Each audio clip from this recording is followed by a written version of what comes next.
What's the next phase? The next phase, if we get approval, will be another, we have currently 400 units in Meekarm and Loon Point.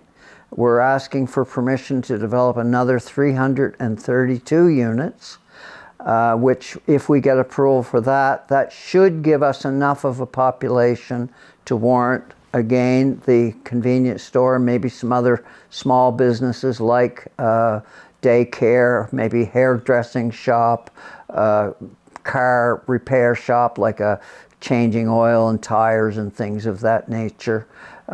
Mainly just convenience items or convenience stores for services.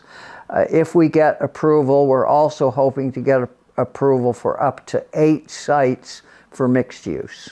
I heard you talk about a recreation center. Well, we're not quite there yet, but one of the things we're looking at, if we get approval for the next phase, because everything in this world unfortunately costs money.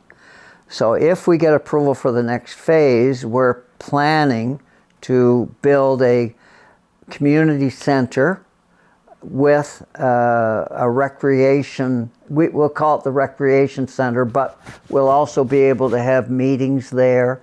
And if, for example, someone in our community wants to get married, they'll be able to have the reception in the community building. It's in the planning stages, but if we get approval for what we're requesting, we hope to be able to get started on those things right away. So that sounds like it would be a really important piece of infrastructure for the local community. Well, another thing we're very much trying to do, the municipality of East Hants is planning to build a fire substation in our general area. Now, we gave the municipality of East Hants, or I said that wrong, we gave the Uniacke District Fire Department about 10 years ago, we gave them 7 acres of lakefront property to build a substation on because they wanted to be near water so they could train their volunteer fire department with their drills and all that kind of stuff. So we gave them 7 acres to do that on.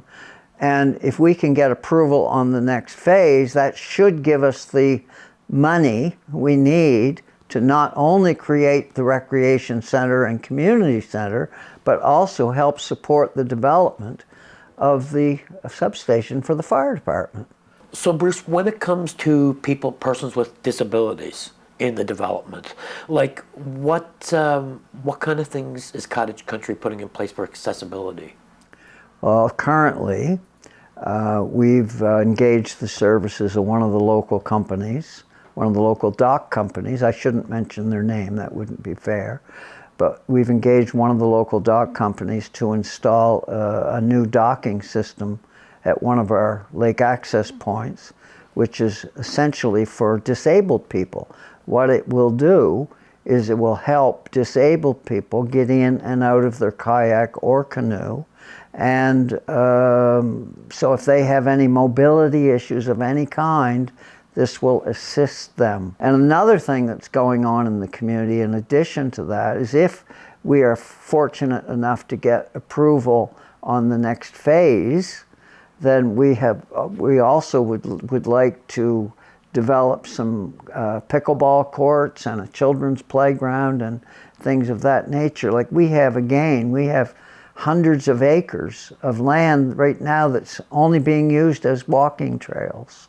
So we'd like to provide some more recreation facilities for the community. And one of the things that many people have been asking for is pickleball courts, and the younger generation are asking about a playground for their kids.